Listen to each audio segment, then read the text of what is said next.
Right, so I just finished up Cain by Jose Saramago. It's a book that won some sort of award, and I think before I start talking about the book, I'm gonna start by talking about why I'm reading it. So recently I started a new writing project that is a novella. It's an autobiography from the perspective of Cain, and I figured that I ought to read other works that have been sort of similar to mine, other works that are sort of similar to mine. And this one jumped out as a possibility. Um, I think that I I think that this book was a bit about the book. It's a very well regarded book. Like I said, it won some sort of award. It's very much a critique of the religions that are rooted in the Pentateuch, and that is very obvious from the very beginning of the book. And I found it quite stimulating. There were some parts of it that I think sort of revealed new things to me about the project of writing something that's rooted in the Old Testament. First of all, I mean, there's a very obvious problem that actually hadn't really occurred to me until I started reading this book and thinking about how it must have been written, which is that the material that Saramago and I are working with is very, very limited. So while I was reading this book, I actually had a look at the book of Genesis just to see, how many pages are dedicated to the story of Cain. And in a typical printed Bible, it's like 2 pages. You open a page and on one side, and then the other side, that's all you're getting. And it's a very bare bones narration. The life of Cain sort of trails off. Uh, I mean, he presumably lived a really long time because in the Bible, at that time, people were living like 1,000 years. And so, presumably, that applies to Cain as well. Um, and it's tantalizing because we don't really get that many details. The narration is sort of famous for not really answering, not really giving a clear answer to why Cain killed his brother. Although there's an implied answer, but the answer is a little bit nonsensical. I'm not sure that we're supposed to take it at face value. And Saramago doesn't take it at face value either. So the for those of you who I guess have are not familiar with the Bible, the story of Cain is that Cain and Abel, the first brothers in the Bible, born to Adam and Eve, they both make sacrifices, and Abel is a shepherd, so he makes a sacrifice from his flock. Cain is a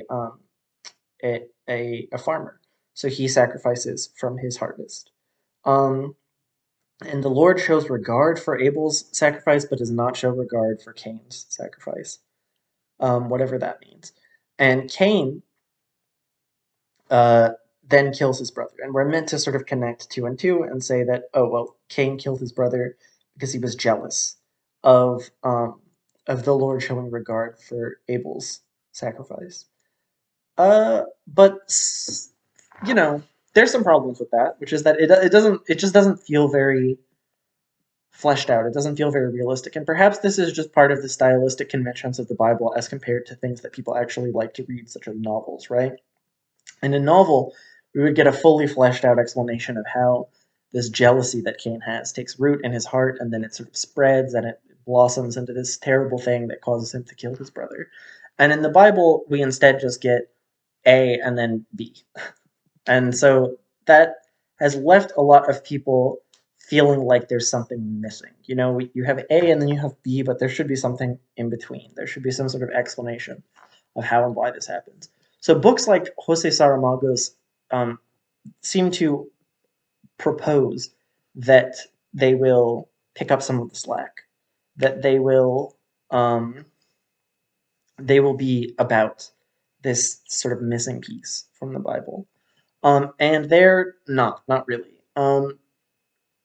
Jose Saramago doesn't actually spend that much more time on this part of Cain's life than the Book of Genesis does. He dedicates maybe, mm, I listened to it as an audiobook, and maybe the first 45 minutes are dedicated to the first 4 chapters of Genesis, i.e., the beginning until the point where uh, everything that Cain has done in the Bible has already been done. And after that, he just sort of starts adding extra stuff. So he doesn't really give us more detail about Cain's life, or at least about the part of Cain's life that is presented in the Pentateuch. Instead, he just adds stuff on top of that.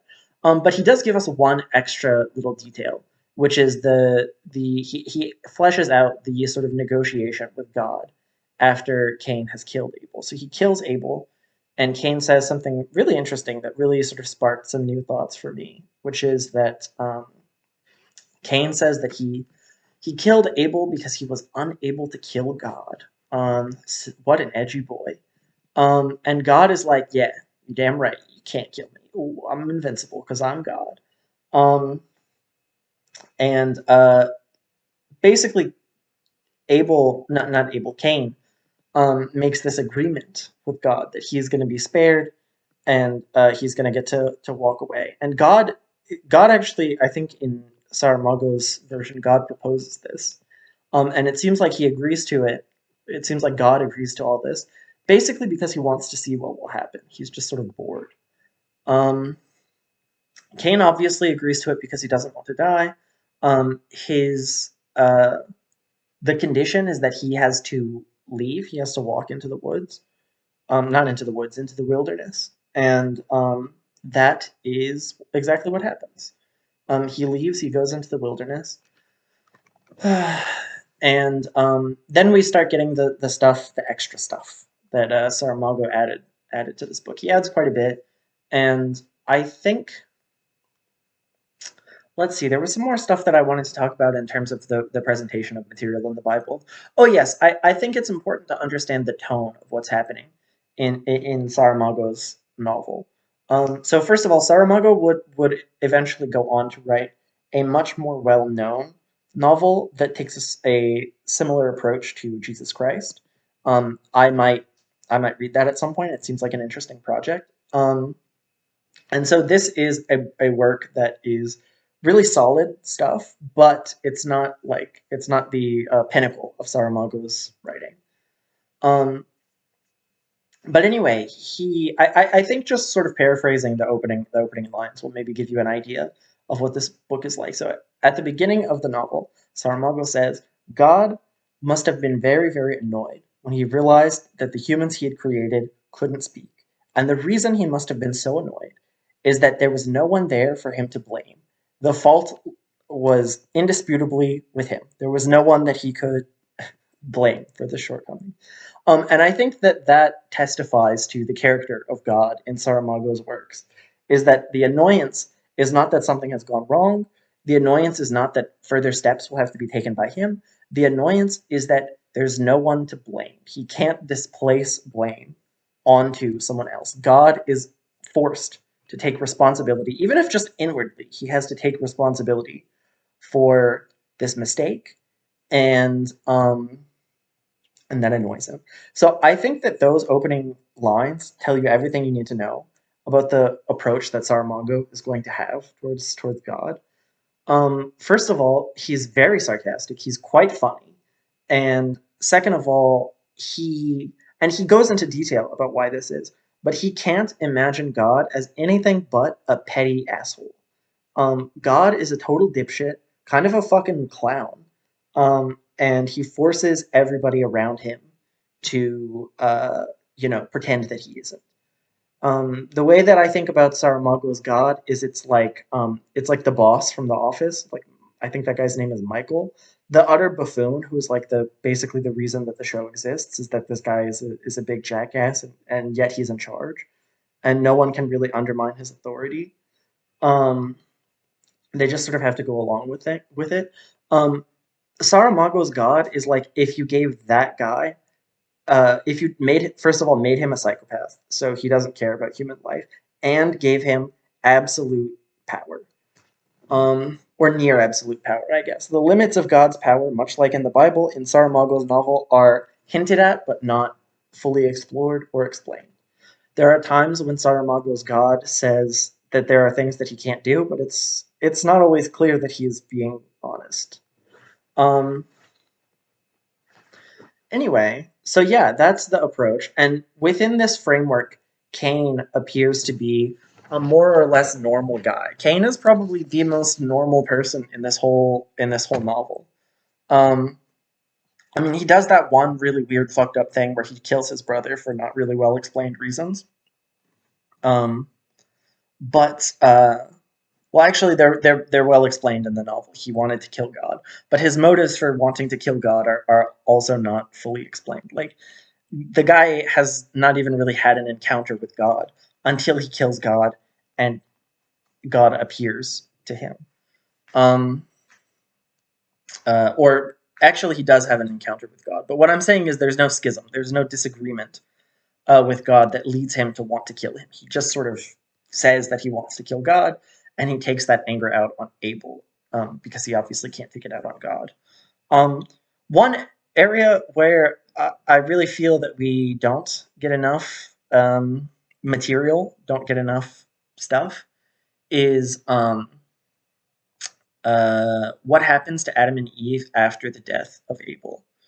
Um, we actually don't see them at all. After the death of Abel, Cain is quickly banished, and before he can even speak to his parents again, he's just gone. We never see them again. They get mentioned later as like, oh, maybe he could go back and see how his parents are doing, but he just doesn't do that. So they never come up again. Um, and then the book starts to get truly weird. Um, Everything that we've talked about is the first maybe 50 pages or so. It's Saramago's retelling of the things that actually happen in the Bible. But then he realizes that he needs to add extra stuff and he needs to square some problems. So one problem, which has been plaguing Sunday schools probably since the book of Genesis was created. Um, One issue is the question of where all these people came from, because Cain and Abel, they're the first people to ever be born, right? They're the first people that weren't created directly by God. And yet, when Cain kills his brother Abel, we quickly learn that there are other people in the world. And we learn this not as a surprise. It's not like, oh, shocker, there's other people. Cain is clearly aware of the existence of other people at the time that he kills Abel, and he's afraid of them. So, even though these are supposed to be the first two humans to ever be born, there's clearly already humans. So, people have been trying to square this circle for a really long time, and I think theologically it's a completely pointless discussion. Like, unless you're some sort of biblical literalist, this is just not a problem. Like the stories are, metaphorical, they mean what they mean, and we shouldn't be looking to them as if they are a literal historical document that tells us exactly how the beginning of the human race happened. These are details that get sort of hand waved away uh, in the style of a mythology or a dream, and that doesn't lessen the theological significance of them. Kind of to the contrary, I would say it heightens the theological significance um, if these works aren't literal. So, unless you're a biblical literalist, this is not really a theological problem. But if you're trying to develop this material as a story, if you're trying to develop this material into some kind of novel, then it is a problem. It's a really big problem because it doesn't make any sense. Cain and Abel, they're the first humans ever to be born, and then Cain immediately starts talking about how, oh, there's all these people out there, and if I have to go into the wilderness, maybe they'll kill me. And then when he does go into the wilderness, he, meets some people, gets married to them, some of them, starts having kids, so on and so forth. Builds a city. He builds a city, which presumably, has tons of people in it. It's not quite a city if it's just, you and your family. So presumably there's all sorts of people out in the wilderness. And where did those people come from? Um, so there are some nice, neat, convenient explanations that people sometimes tend to give, but the problem is there really is no way to repackage this. It's a place where the story that on its surface is seeking to explain the human race, the existence of the human race, hand waves away the existence of almost all human beings. Um, And hey, that doesn't work if it's a literal origin of humanity. Um, okay, So, like I said, there are some convenient theological explanations, and also if you want to watch fundamentalist theologians tie themselves in knots, this is a very, very interesting area to watch them do so because you basically just have to add a bunch of wacky stuff that doesn't really comport with the Bible. Like one explanation I've seen says that okay, so Cain and Abel were the first humans, as in the first Homo sapiens. But perhaps the people that Cain is referring to are pre-human uh, members of the genus Homo. So we're talking, we're talking, crap, I forget what they're called, but like pre-humans, cavemen, basically. Which is a really goofy thing to have to posit, like to imagine that when we talk about like Cain's wife, what we're talking about is like an Australopithecine, like like it's goofy and it certainly does not fit with the tone of the Bible. And I think that example really shows you how you have to sort of mutilate these texts if you want them to make complete, literal sense. Um, not to mention that all sorts of crazy stuff happened in them. Um, Okay, anyway, but this becomes a problem not just for fundamentalists, but for people who want to adapt this material into the form of a novel. Because when we're writing in terms of mythology, this stuff is not really a problem. Like these things can be hand waved away in the same way that they would be if you were having a dream about this stuff. If you were having a dream about the origin of humanity, you might reach a point where there were simply large crowds of people, and it's not a concern where they came from. Mythology does the same sort of thing. But a modern novel has very different standards from a mythological text, right? So Saramago runs into this problem where he needs to explain where the people come from. And the way that he does so is very funny and also just sort of, I don't know, I feel like he's almost flexing on God. What happens is when Adam and Eve get kicked out of the Garden of Eden, the angel who is posted there to prevent them from leaving from re-entering the Garden of Eden. He just sort of lets them know. He's like, "Oh, by the way, you're actually like God lied. You're not the first people. He just sort of wanted to see what if he could make people on himself, and he did. And you're them. Congratulations. Um, leave forever now." And they do, and they encounter other people who treat them relatively humanely. They're very lucky in that.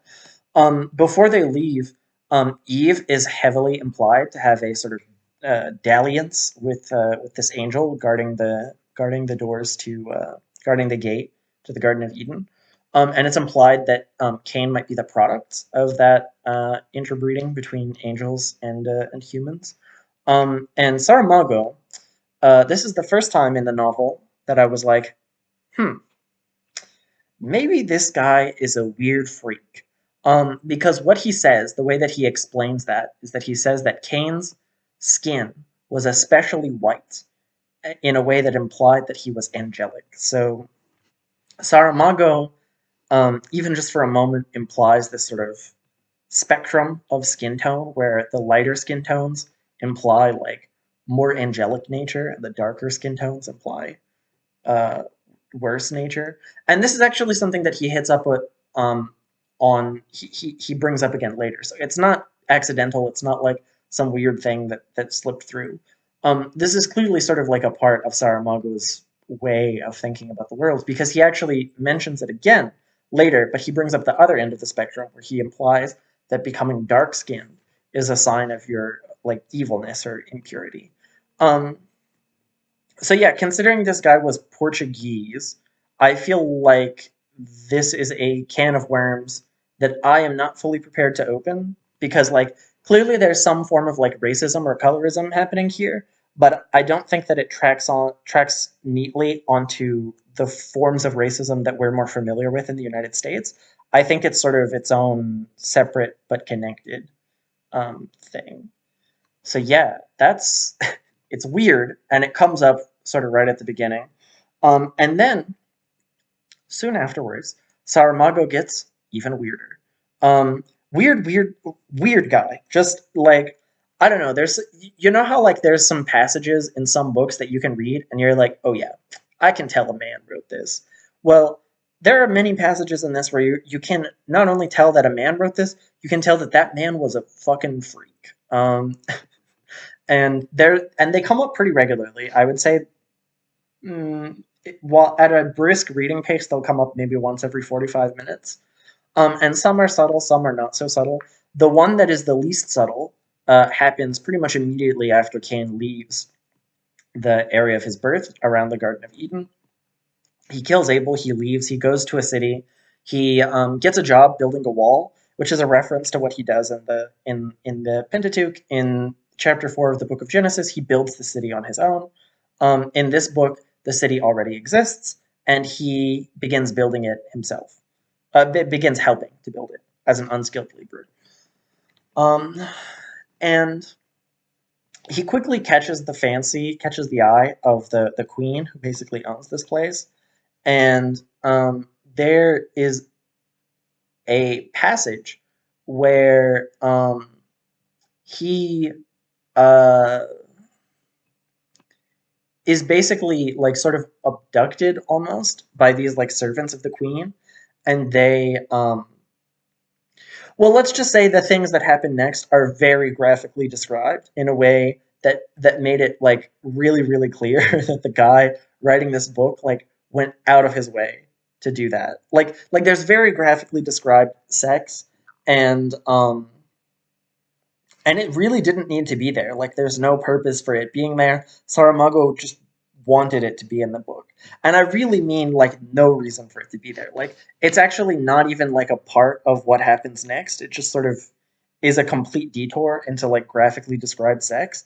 And it's not just that, like, there is some sex and it's graphically described. There's lots of sex that isn't graphically described. There's lots of sex in this book that's just like, and then they had sex.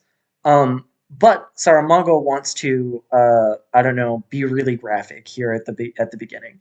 So Cain loses his virginity, and soon he's like not really the concubine, but the like boyfriend. He's the boyfriend of the queen, and she becomes more and more interested in him. And also, this arc that he has between Cain and the queen is also just a thing where I'm like, wow, what a fucking weird guy that he wrote this. The queen's name is Lamia, or not Lamia. What is it? Lilith, not Lamia. Damn.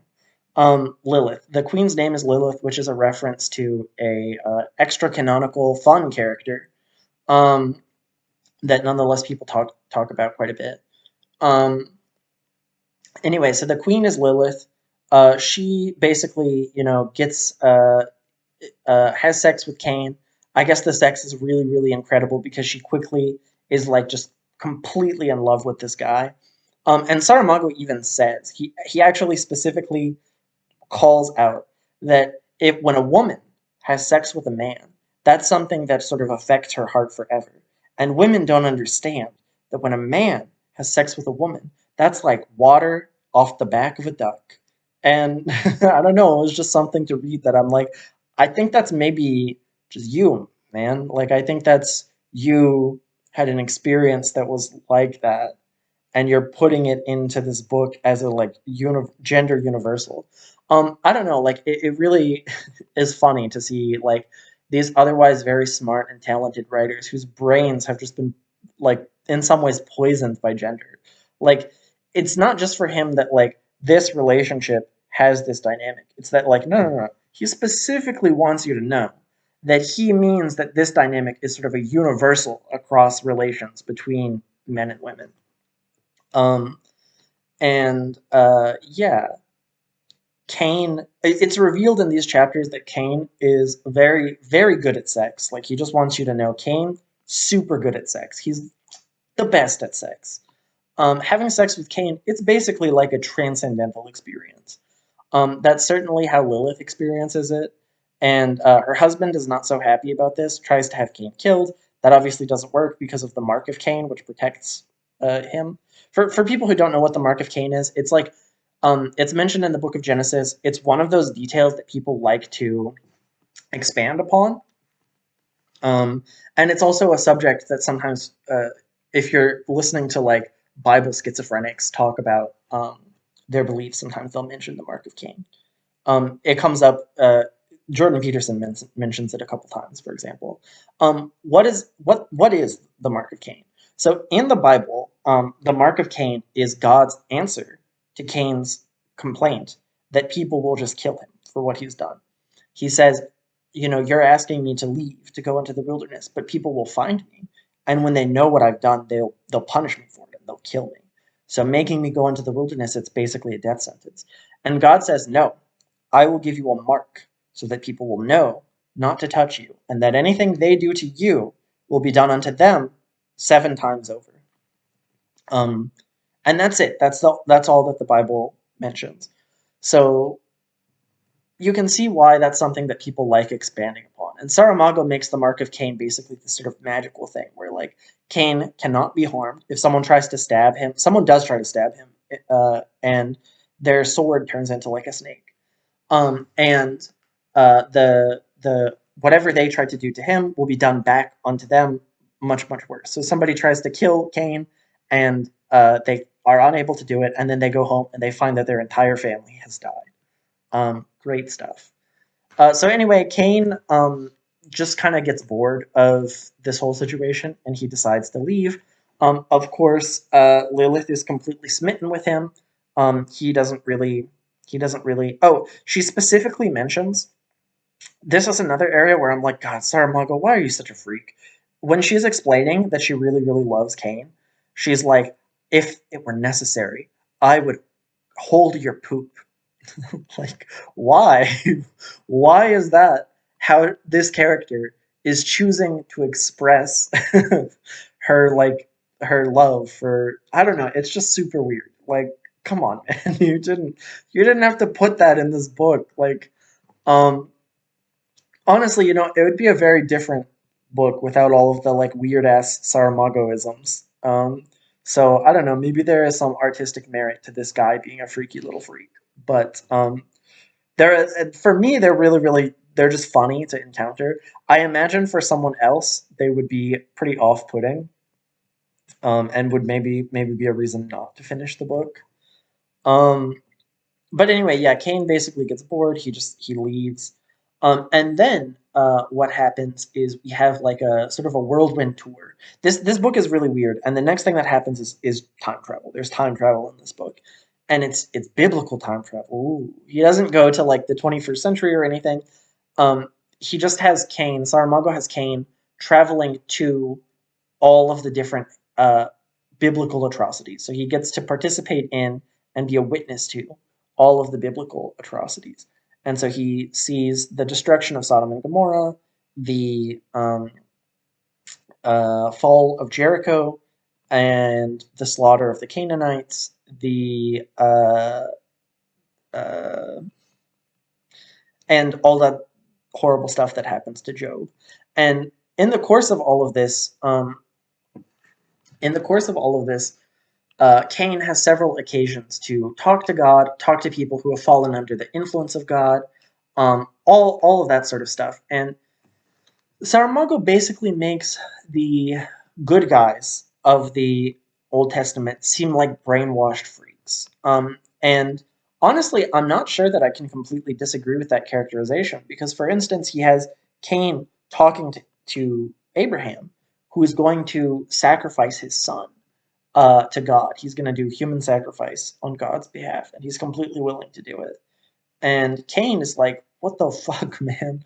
This is, how am I the bad guy here? Like, this is 1,000 times more fucked up than what I did to my brother, killing your own son to please God.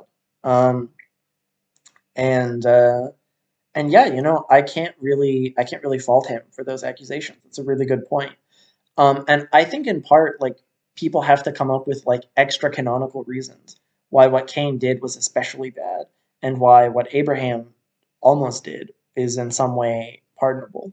And Saramago takes a very sort of basic, straightforward approach to these things, where he says murder is murder, murder is wrong no matter who does it. Cain killed one person.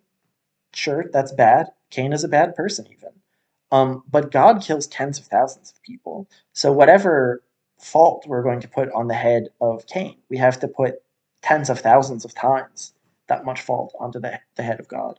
And that's also Cain's argument in the book. Like, he says as much in the book. Um, okay, the ending gets kind of weird. I want to summarize the ending a little bit. Cain undergoes some more biblical time travel to Noah building his ark.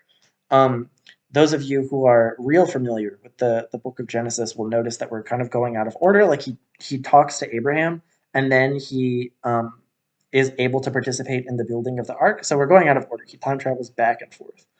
Um, and it's especially interesting because in the time of the building of Noah's Ark, Cain talks to God and rebukes him for the binding of Isaac, which hasn't happened yet. So for people who are less familiar with the book of Genesis than I am, this probably just is like, okay, whatever.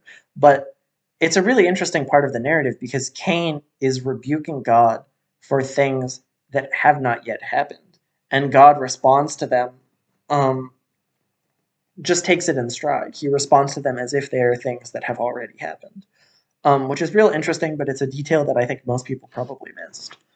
And yeah, Cain participates in the building of the ark. He gets himself invited onto the ark by Noah.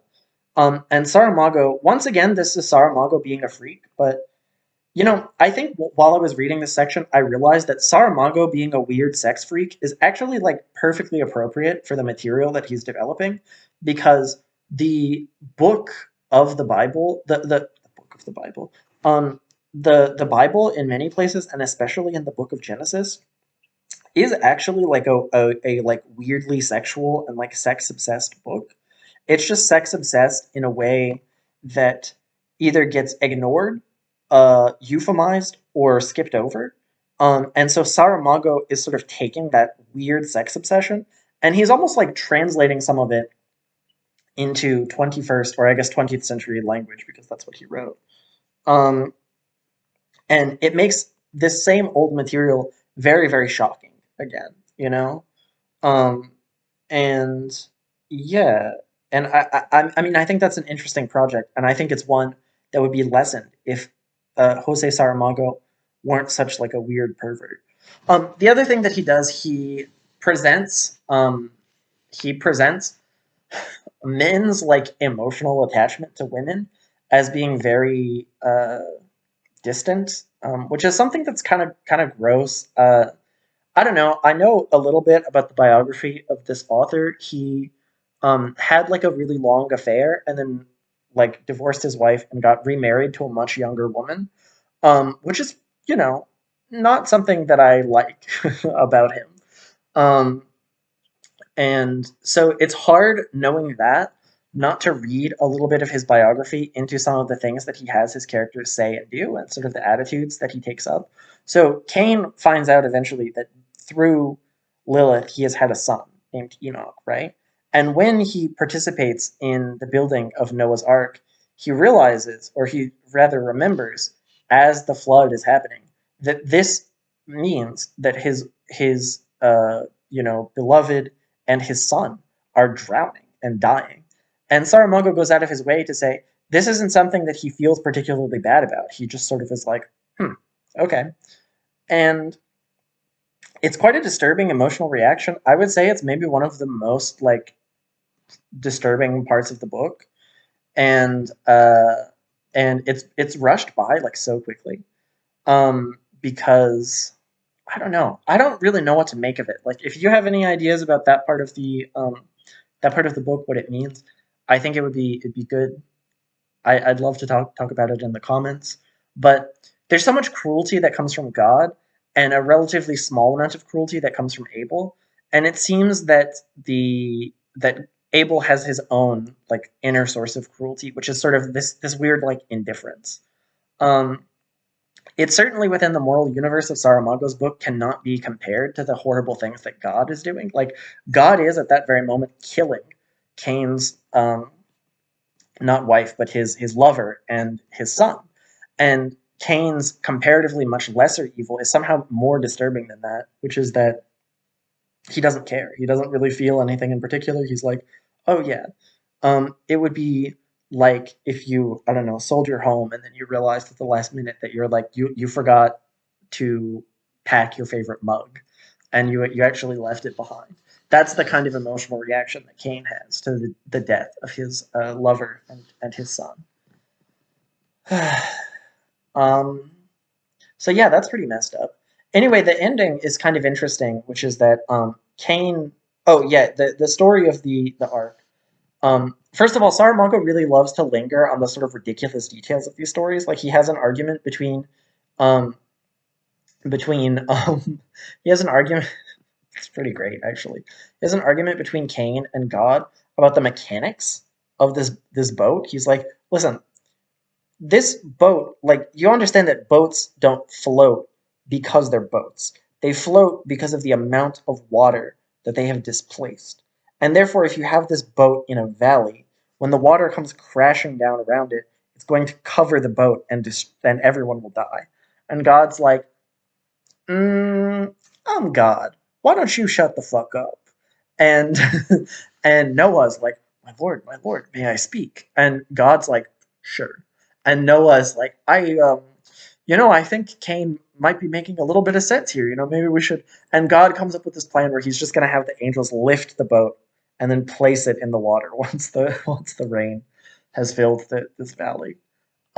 Which is hilarious. It's also a little goofy. Like clearly, Saramago has actually spent some time thinking and learning about the historical contexts in which the stuff would have happened. For instance, when Cain and Abel give the sacrifice, the Bible is not very clear about how this is how it becomes known to these characters that God regards the sacrifice of Abel but not the sacrifice of Cain. Saramago gives this detail where they're burning the sacrifice. That's how you give sacrifices to the gods in the ancient world. They're burning the sacrifice, and when Abel burns his sacrifice, there's a fire, and the smoke rises straight up and all the way into the heavens. And when Cain gives a similar sacrifice, the fire rises up and then sort of dissipates away, which means that that's how they know that God has regard for Abel's sacrifice, but not for Cain's sacrifice. Which is an interesting detail. I mean, I don't know if that's actually how things worked in the ancient world, but it's clear that Saramago has put a lot of thought into how actually these things, like how do you flesh out the details here? And he's done some similar work with the arc. The arc being a sort of more ridiculous portion of Genesis, if you insist on taking everything literally. The arc is perhaps one of the most ridiculous portions of the narrative. Um, he lingers a bit on the detail of every having a breeding pair of every single animal. Fortunately, he doesn't belabor the point. I feel like it's a very atheism 101 thing to be like, oh well, what about the lions? What did they have to eat? Huh? Um, but he does also have them forget. He doesn't have them forget one species that is like left outside the ark, and everyone's like, "No, not the unicorns!" And then the last unicorn drowns, and there's no more unicorns, which is a pretty great detail. Oh, so anyway, during the actual expedition during their stay on the ark, there's 4 men and 4 women, and Cain. And Noah basically says, "Oh well, it's great that we have Cain now because it'll be Cain can have sex with all these women in addition to their husbands, and it'll be more likely that they will bear children." Uh, so that's fucking really weird. But it's also the sort of thing that wouldn't be that out of place in the actual Bible. It's just that the Bible would have someone say that in a sort of more biblical way that would be, I don't know, modern readers wouldn't necessarily pick up on it. It wouldn't sound so scandalous. But it's the sort of detail that wouldn't be that out of place in the Old Testament. So Saramago is a lot more explicit than the Bible is. Fortunately, he doesn't ever have any like super duper graphic sex the way that he did at the beginning of the novel. He only does that once, and he does it evidently for no fucking reason at all. Um, but yeah, Cain. Basically, it's just described that like Noah believes that their little cruise on the ark needs to be a suck and fuck fest so that the world can be repopulated. And Noah specifically says, at one point, he says to Cain, anyone, anyway. Which is, uh, pretty clear. And Cain says, oh, but what about your wife? And Noah says, yeah, even her. Um, what's messed up here is that, just like in the Bible, like, once again, like, you run into this problem where, like, Saramago and his book and the Bible are all sort of like in dialogue together. And when something weird and fucked up happens, it's sort of not easy to know who to blame. And one of the weird and fucked up things is that the consent of all of these women is just perpetually presumed. Like they're just there to be like breeding animals. That's how everyone views them. Um, Once or twice, people even explicitly state that belief, and no one ever sees it as problematic or brings it up as an issue. Least of all the women involved, who basically have no personality whatsoever. Um, uh, anyway, so they have this big boat orgy. Of course, because Cain, having sex with Cain is like a transcendental experience. All the women on the boat fall madly in love with Cain, and this is one part of the book where I was just rolling my eyes at like this goofy like biblical wish fulfillment that Saramago has going on. All the women fall madly in love with Cain to the point that they're like sneaking out of their beds with their husbands in the middle of the night so that they can go have even more sex with Cain. Um, and Cain decides to start assassinating the men on the boat. He assassinates them one by one until he is the only man left. And it's presumed once all the women are pregnant that they're pregnant with Cain's children, because in Saramago's world, sexual prowess also equates to virility, which means like, of course, Cain has the stronger seed.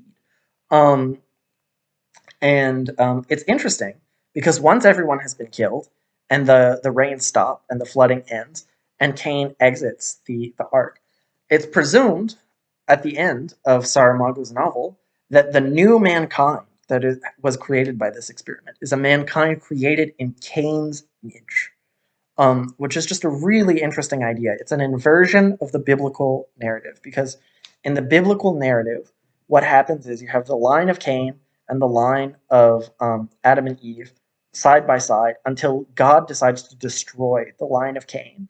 Um, if you're wondering what happens to the Nephilim and like all of Cain's like evil children, they get wiped out by God as a way of wiping the slate clean. But it's also implied in the narrative that as soon as the rains end, as soon as this project is finished, the narrative of the Bible, by the way, not of Saramago's book, it's implied in the narrative of the Bible that God pretty much immediately realizes that his little gambit is not going to work, and that humanity will continue to be corrupted and evil. And in this novel, Saramago's novel, that narrative is sort of inverted, but in a weird way that's kind of explains everything, right? Because essentially what's happened here is that God's attempt to wipe the slate clean and create a new humanity has succeeded. He has succeeded in wiping the slate clean, but not in creating the type of the new humanity that he wanted. Instead, we're going to get the line of Cain, forever. Cain will become the origin point for all human beings, which is quite a grim image. Saramago tries to make it funny, but I guess his conclusion is that what we have is a human race and a human nature that is bounded by by cruelty, that is oriented towards cruelty and just indifference to other people's suffering, um, and so on and so forth. But cruelty which is incomparable to the cruelty of God. And now that I've said it out loud, now that I've said the conclusion of the novel, the tone really makes sense to me. Like, of course, this has to be like a funny novel, because if it took itself seriously, like that conclusion would just be so utterly depressing. Like it wouldn't be manageable. Um, so anyway, yeah, that's Cain by Jose Saramago. Unlike in most of my videos, I seem to have not been able to help myself from summarizing the entire story. There's some bits that I left out, but anyway, now you pretty much know what happens in that book. I think you have a pretty clear idea of whether or not you'll want to read it. I would say that the theology in this book and the creative leaps that have been made are quite disappointing, in my opinion. I would not have wanted to read this book unless I was already doing a project oriented around the life of Cain. And yeah, I mean, the imaginative leaps that are being taken here, as well as the theology, are very basic, but some of the historical details are quite interesting. Um, and also the tone is just fascinating as well. Like it's quite an interesting tone for this novel to take.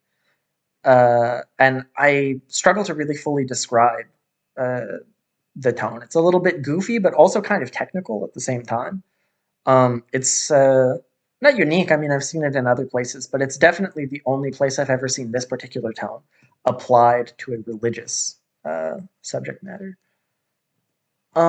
Okay, so grand conclusions. Let's see, what was I thinking? Um, oh yeah, I mean, also the theology is a little bit disappointingly basic. Saramago is an atheist. This book is an atheist critique of God. It's essentially saying, well, God's not real, but if he were real, we would be forced to conclude that he's kind of a big asshole. Um, which is uh, I was gonna say interesting, but it's really not that interesting. It's a very like atheism 101 type critique. It's like, oh yeah, well if God is good, then what happened to the Canaanites, huh? It seems like you're sweeping a bunch of Canaanites under the rug, aren't you? Um, so yeah, if you want to see that basic like atheism 101 type critique done in a very masterful way, this is a great book for that, and not so great for anything else. I guess the other thing is if you're, you know, kind of a sex pervert who wants to see sex perversion in the Bible more so than it already is, this is also a great book for you. Um, but yeah, I mean, I would say the prose, it's pretty good. It's fine, you know. We're what 46 minutes into this video, and it's fine, you know. Three and a half out of 5 stars. It's pretty good.